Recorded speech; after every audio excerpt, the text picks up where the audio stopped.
Bonjour à tous. Alors, n'hésitez pas, on va commencer le webinaire. N'hésitez pas à nous dire si vous avez des problèmes de son ou d'image.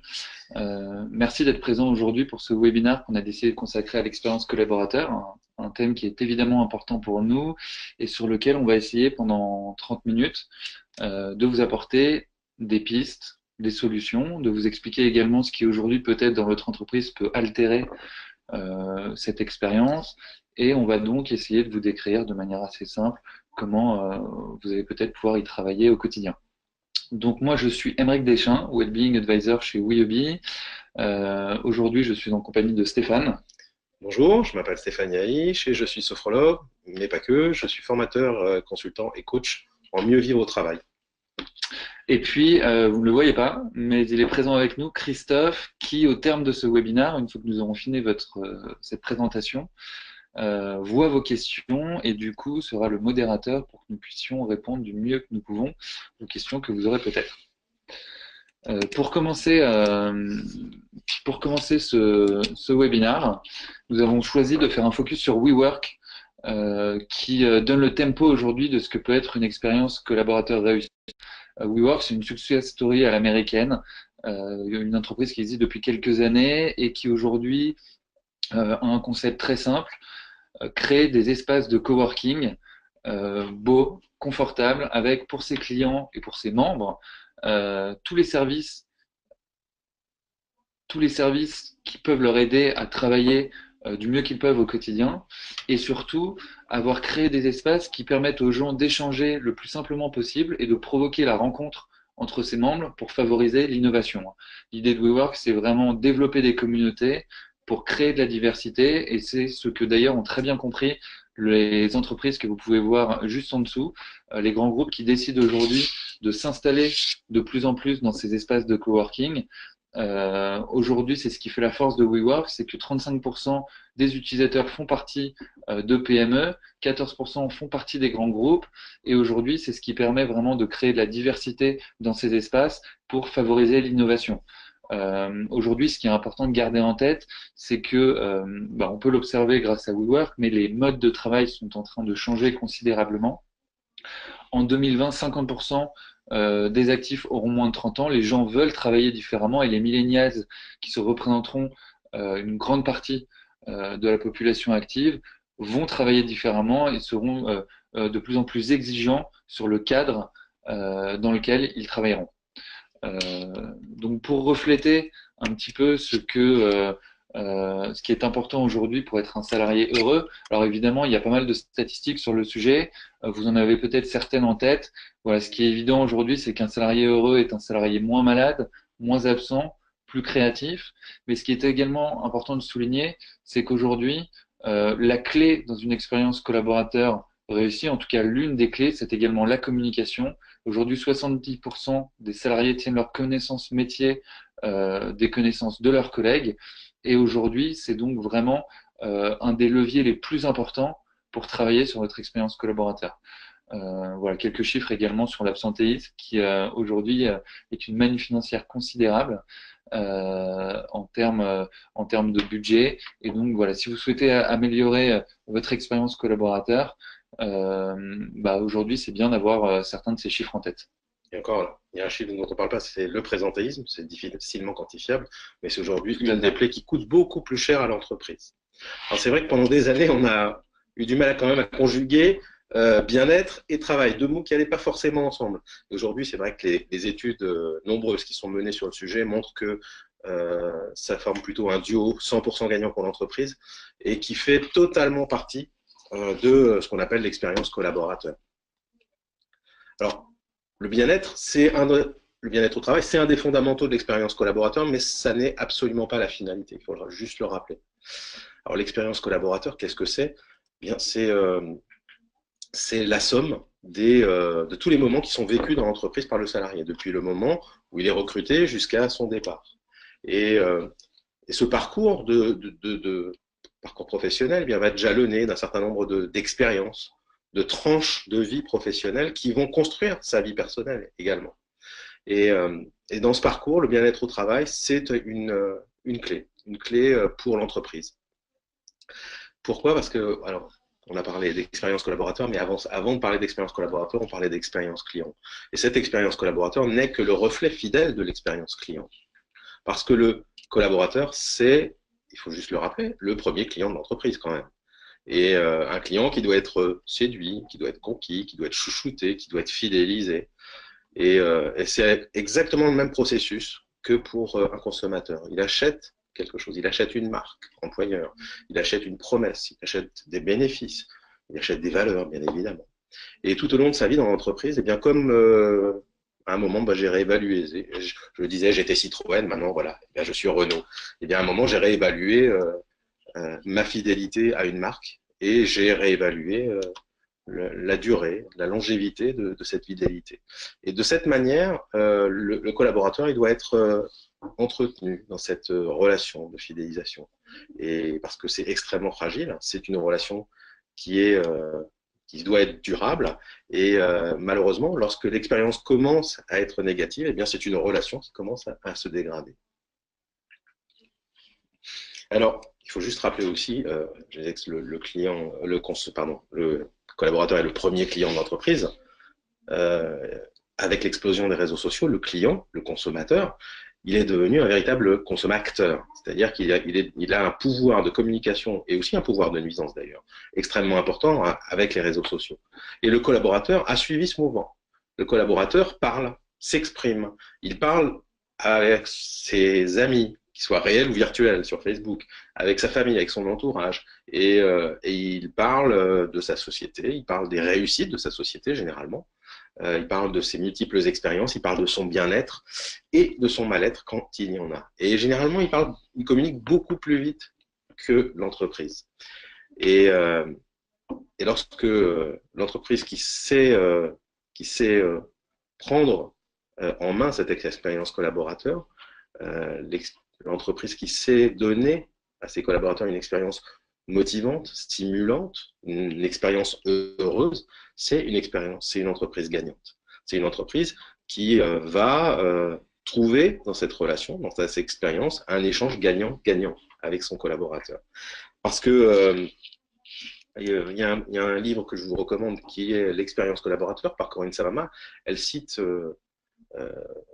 Elle explique que lorsque justement un consommateur, un client achète un produit, eh bien il le paye en monnaie trébuchante, en euros. Le collaborateur, lui, a une autre monnaie d'échange, eh bien c'est son engagement. Et cet engagement, il est fragile. Il est extrêmement fragile et il faut constamment le construire, le renforcer, parce que c'est la clé de voûte de l'entreprise. Alors en effet, oui, une expérience collaborateur, c'est la somme de tous les moments vécus dans l'entreprise. Donc autant que ces moments soient heureux et qu'ils soient petits ou grands. Simplement, le rôle de l'entreprise, le rôle des RH, le rôle des managers de proximité, parce que c'est vraiment la clé, le manager de proximité, c'est de chasser tous les obstacles à cet épanouissement. Et un des gros obstacles, c'est le stress. Le stress, je voudrais juste rappeler ce que c'est. En fait, la définition du stress au travail, selon l'Agence européenne de sécurité santé au travail, le stress est le déséquilibre qu'il existe entre les contraintes qui pèsent sur l'individu et les ressources dont il pense disposer. Parce que le stress est d'abord une réaction physiologique, mais c'est surtout, il y a une forte dimension psychologique. Et les contraintes dans le milieu du travail, eh bien, il y en a plusieurs. C'est ce qu'on appelle des stresseurs. Des agents stressants, ce qui va créer une situation ou une réaction de stress chez la personne. Et les premiers stresseurs sont nos stresseurs professionnels. C'est ce que je fais, mon job, ma mission, mon poste de travail, mes horaires et tout ce qui va avec, c'est-à-dire la charge de travail et la surcharge de travail, la pression économique, la pression des délais, la pression de l'activité. Une nouvelle pression qui est venue s'ajouter à tout ça, c'est la pression des outils numériques. Qui nous entraîne dans ce qu'on appelle le multitasking et qui est aujourd'hui une cause de burn-out. Interpersonnel, eh bien, l'être humain est un animal social qui se nourrit de la relation à l'autre et il va y chercher un état de bien-être. Et les relations interpersonnelles, eh bien, sont fondamentales. C'est le client dictateur, c'est les relations, parfois ce qui repose sur des non-dits conflictuels avec d'autres collègues ou avec le manager. Et puis alors, ce qu'on appelle les relations, les stresseurs intrapersonnels, eh bien, c'est justement le conflit à un moment qu'il peut y avoir un conflit intérieur chez le salarié lorsque ce qu'il a acheté n'est plus ce qu'il vit. Et que l'entreprise, suite à un rachat, par exemple, c'est arrivé. Personnellement, je l'ai vécu. J'étais dans une filiale du groupe Gaz de France, société de service public, et j'ai été racheté par un groupe américain. Deux modèles économiques différents et deux extrêmes en termes de valeur. Évidemment, ça crée des conflits intrapersonnels. Et les stresseurs organisationnels, eh bien, c'est tout ce qui touche par exemple, un déménagement, une restructuration, le départ d'un collègue en retraite ou un changement de manager. Voilà. Et tous ces stresseurs, euh, tous ces éléments, eh bien, nous le vivons tous différemment. Les salariés les vivent différemment parce que vous avez affaire à des individus, à des personnes uniques, et qui vont toutes individualiser, en effet, ces éléments de stress. Et elles vont les individualiser avec un certain nombre de facteurs, et puis d'autres facteurs qui sont directement liés au stress au travail. Les facteurs de stress au travail, c'est, par exemple, on les compte au nombre de 4, et on s'est aperçu que si vous en aviez au moins 2, vous génériez une situation de stress physique. Le contrôle, c'est, par exemple, lorsque vous êtes dépendant de prestataires, lorsque vous êtes dépendant d'une autorité extérieure. Je travaille avec des avocats, les avocats ils sont soumis à la décision du magistrat, par exemple. Dans l'événementiel, j'étais soumis à la sous-traitance de prestataires. Et l'imprévisibilité vient se rajouter à ça. Alors le contrôle, plus vous contrôlez, moins vous êtes stressé, moins vous contrôlez, et évidemment, plus vous stressez, de manière exponentielle. Parce que c'est justement s'ajoute l'imprévisibilité dans une journée de travail. L'imprévu, c'est justement le fait de ne pas pouvoir planifier, de ne pas pouvoir se projeter dans l'avenir. Et les imprévus, c'est pas ce qui manque dans une journée. Ça peut commencer le matin. Ce matin, je suis parti, j'ai oublié mon téléphone portable, donc ça faisait partie des imprévus. Euh, Vous arrivez au bureau, vous avez un dossier important à imprimer, et c'est là qu'il y a le bourrage papier. Donc ça, c'est les petits imprévus du quotidien. Plus il y en a, plus vous stressez. Parce que l'équation de l'aggravation du stress, c'est l'imprévisibilité associée à l'intensité et à la répétitivité. Et puis il y a les gros imprévus liés directement au métier que je pratique. Ils peuvent être plus ou moins gros. La nouveauté. Le changement induit la nouveauté. Et la nouveauté crée en fait la peur de l'échec, la peur de perdre ce que j'ai déjà, la peur de mes privilèges, et l'incertitude souvent liée aux incompétences perçues d'une personne qui, à un moment, s'il y a un changement dans l'entreprise, va considérer qu'elle était compétente avant et qu'elle ne l'est plus maintenant. Et c'est extrêmement lié au quatrième facteur de stress qui est l'ego. Et l'ego, c'est quoi? C'est la reconnaissance. La reconnaissance du travail, c'est le fait de se sentir aimé, de se sentir apprécié. C'est le fait d'avoir des besoins matériels satisfaits. On y retrouve la pyramide de Maslow. Donc, lorsqu'on est face à ces facteurs de stress, eh bien, on retrouve dans l'expérience collaborateur une réponse directe et concrète à ces stresseurs et à ces facteurs de stress. Et ça se vit en 3 dimensions. Alors j'aime bien comparer le salarié à un arbre qui a besoin de s'épanouir, qui a besoin de grandir, d'avoir des fruits, d'avoir des fleurs. Et ces 3 dimensions, on retrouve justement, par exemple, dans la dimension aspirationnelle, la terre, ce qui m'aide à pousser, ce qui m'aide à grandir, ce qui m'aide à m'épanouir, c'est-à-dire ce qui donne du sens à ma vie dans l'entreprise. Les entreprises comme EDF, que j'ai longuement accompagné sur ce sujet, Michelin, qui ont créé en fait des projets collaboratifs, ont intégré cette dimension et permettent de donner du sens au job des salariés. Mais ça passe aussi par la valorisation des petites victoires, des petits succès. Avec, par exemple, chez Blablacar, tous les mercredis, un manager, un responsable de service va parler de ce que son équipe a fait à l'ensemble de la société. C'est une règle. Donc, même s'il n'y a pas grand-chose à dire, mais on dit ce qu'on fait. La dimension sociale, c'est surtout le relationnel. Là, ce sont les branches, les ramifications relationnelles que je vais pouvoir créer pendant mon parcours dans l'entreprise. C'est la communauté que va savoir insuffler la direction jusque sur le terrain. Et il n'y a pas longtemps, j'étais justement sur le terrain avec un gérant d'une enseigne, un réseau de distribution nationale, cette société a vécu un grand changement managérial, un changement de président. Et lui m'a dit, ben, depuis qu'il y a le nouveau, eh ben, le bonheur ne redescend plus sur le terrain. Et là, je dis au RH, je dis au CODIR, je dis au président, mais quand vous entendez, quand il y a des retours qui commencent à remonter dans cet esprit-là, eh bien, il est temps de redonner le sourire à ses équipes. C'est ce qu'a fait Orange d'ailleurs après les épisodes difficiles qu'ils ont vécu en 2009, où aujourd'hui c'est une entreprise où il fait bon travailler. Et la dernière dimension, c'est la dimension physique. Et bien ça, c'est mon tronc. C'est ce qui me rend fort. C'est ce qui me renforce, c'est ce qui me donne du confort, du réconfort. C'est toute la dimension physique, matérielle que va pouvoir m'offrir l'entreprise. C'est justement les locaux, comme ceux que propose WeWork. C'est le matériel dont je vais pouvoir disposer. Parce que c'est vrai que je travaille pour des entreprises publiques où au national, tout allait bien. Mais dès qu'on était sur le terrain, le matériel, c'était préhistorique. Et ça faisait partie des grandes expériences négatives que vivaient les salariés au quotidien. Et lorsque l'entreprise arrive à m'offrir, prend en compte le fait que je suis un être humain qui a des aspirations, qui a besoin de vivre une relation sereine dans son travail, qui a besoin d'être satisfait sur le plan matériel, eh bien, l'entreprise qui sait apporter ces solutions-là, c'est une société dans laquelle je reste et dans laquelle j'ai plaisir à travailler.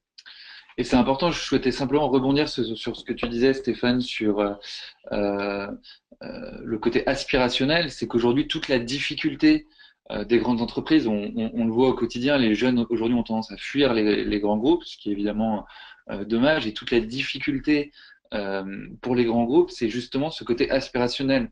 Ce sont souvent des grandes entreprises qui ont une vraie histoire. Quand on prend une entreprise comme Michelin, comme Renault, ce sont des entreprises qui ont presque parfois plus de 100 ans, qui ont une histoire à raconter avec des valeurs très fortes, très ancrées. Et la clé aujourd'hui, pour elles, ça va être justement d'arriver à faire passer ces valeurs, à les communiquer à la jeune génération pour pouvoir inspirer justement ces jeunes et les engager plus fortement. C'est ce qui arrive très bien à faire, évidemment, les entreprises digitales comme Blablacar, comme Doctolib, comme tous les grands succès dont on entend parler aujourd'hui.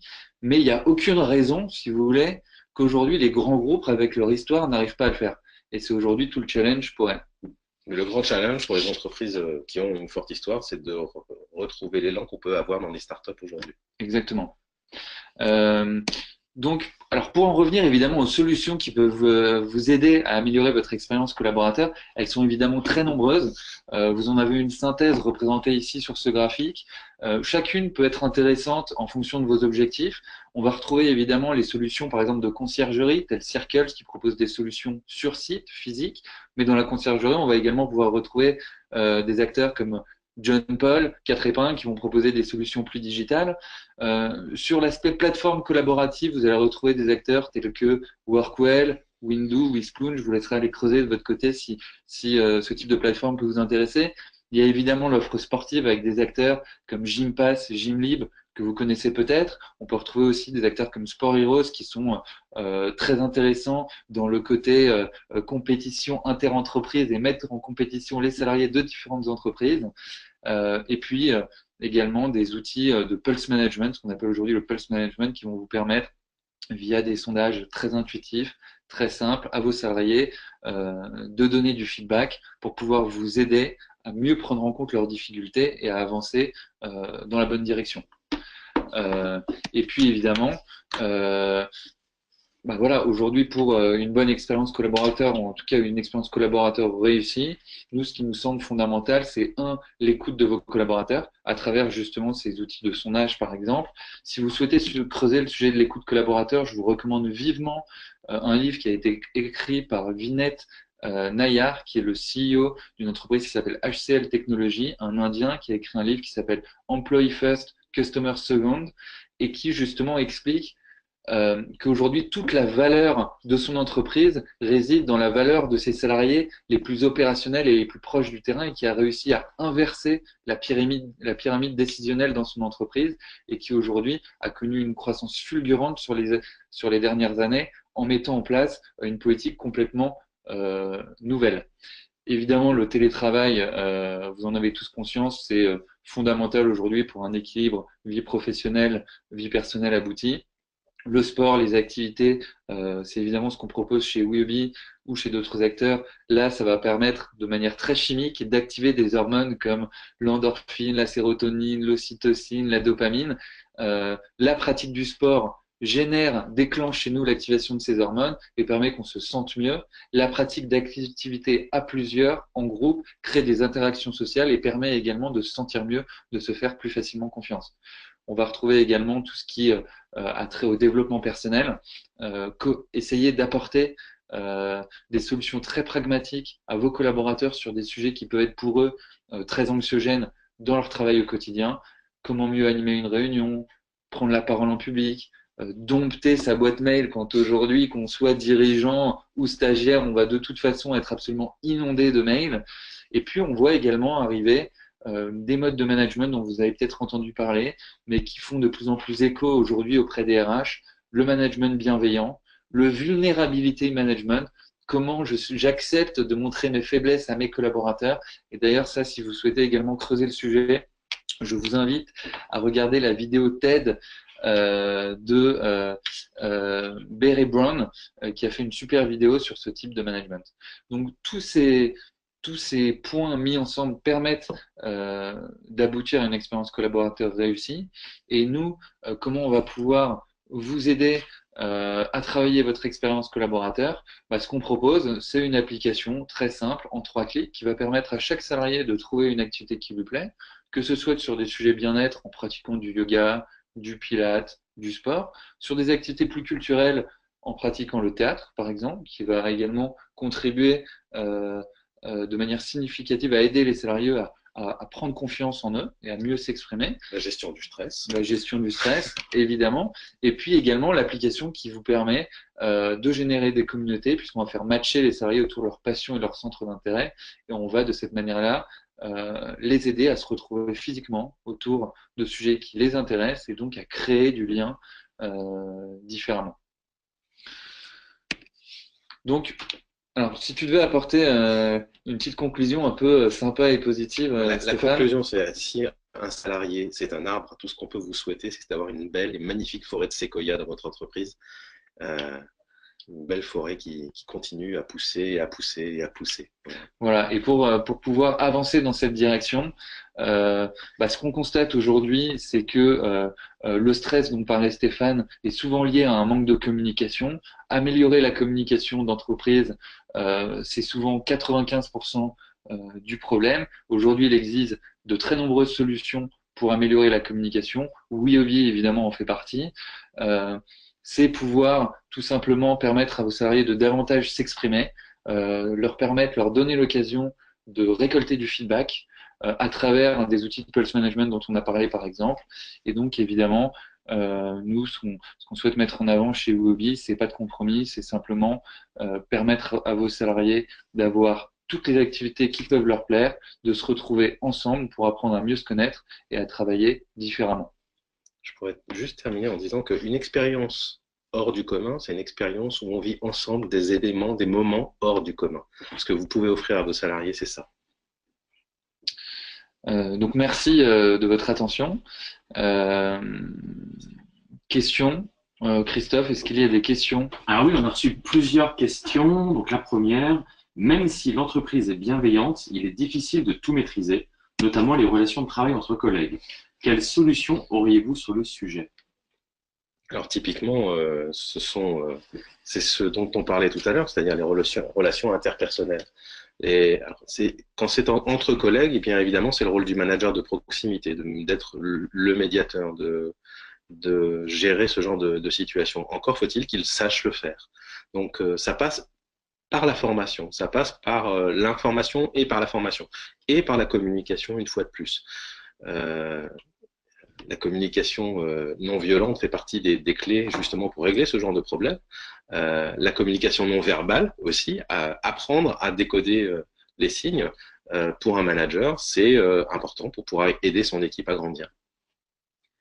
Alors j'ai une seconde question, Émeric, pas de commentaire. Okay. J'ai une seconde question. Donc, si la direction et l'équipe managériale ne sont pas dans la célébration de micro-victoires, avez-vous un conseil à donner pour leur en démontrer la valeur ajoutée et l'utilité au quotidien? C'est c'est une très bonne question parce qu'évidemment, célébrer, partager les petites victoires en entreprise, c'est absolument clé. Euh, et donc, est-ce que tu peux répéter la question, Christophe, pour que je sois certain de bien l'avoir comprise? Donc, prenons le cas où des directions ou des équipes de management ne sont pas nécessairement dans la célébration des micro-victoires du quotidien.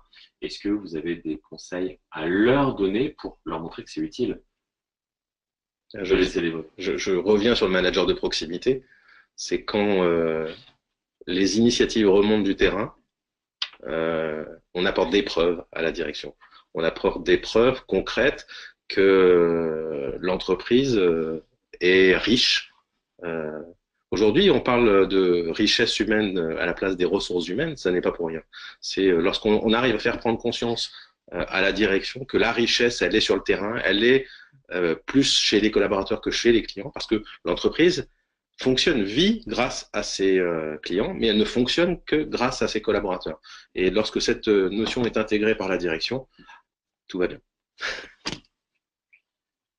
Et puis non, mais ce qui peut être également intéressant, c'est tout simplement, on le répète jamais assez. Alors évidemment, c'est peut-être un peu plus difficile de convaincre les dirigeants enfin justement quand il s'agit de dirigeants, toujours difficile de les convaincre, mais tout simplement en montrant vous l'exemple, en célébrant vos victoires, en invitant d'autres personnes à célébrer vos victoires autour d'un déjeuner, d'un verre, et en sollicitant de cette manière-là les dirigeants, c'est une bonne manière de montrer l'exemple et, euh, et de d'être efficace de cette manière-là. Le management bienveillant est aussi un management festif. Et Alors, j'ai une nouvelle question oui. Pour réagir à ce que vous venez de dire. Cette célébration de micro-victoires ne peuvent-elles pas, à l'inverse, mettre à l'écart des équipes / des employés qui performeraient moins? Est-ce que finalement, ça ne va pas mettre de côté certaines équipes?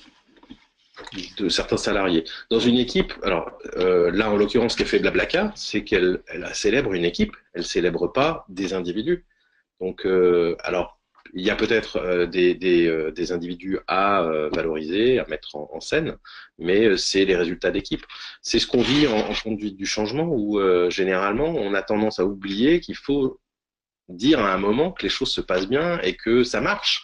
Donc, au quotidien, parler de ce que fait une équipe, faire un point pour dire merci et bravo, c'est juste qu'on a tendance à oublier dans un monde où tout va beaucoup plus vite à cause notamment du digital, où on a franchement transformé notre relation humaine en relation digitale. Aujourd'hui, on a besoin de revenir à l'humain tout en s'appuyant sur le digital et en tirant le meilleur, comme ce qu'on fait chez Weobi. Et l'entreprise de demain, l'entreprise qui saura mettre en place une expérience collaborateur réussie, c'est une entreprise qui saura bien gérer le digital également. Alors, j'ai une nouvelle question. Avez-vous des exemples d'activités extra-professionnelles qui augmentent la performance? Alors c'est toujours un tout petit peu délicat de parler de performance brute, puisqu'elle est difficilement mesurable. Nous, ce qu'on peut vous dire, en tout cas, c'est que les retours de nos clients aujourd'hui euh, sont très positifs par rapport à certaines activités.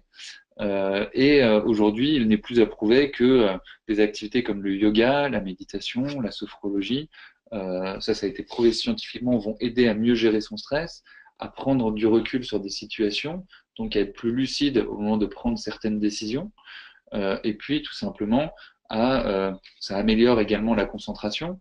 Donc en fait, tout ce qu'on peut vous dire aujourd'hui, c'est que quand des personnes sont curieuses chez nos clients, par exemple, de tester une activité comme le yoga, et qu'ensuite cette activité de yoga est organisée chaque semaine et donc de manière récurrente, c'est que ça leur a apporté un plus et qu'ils se ressentent bien l'aspect positif de certaines de ces activités.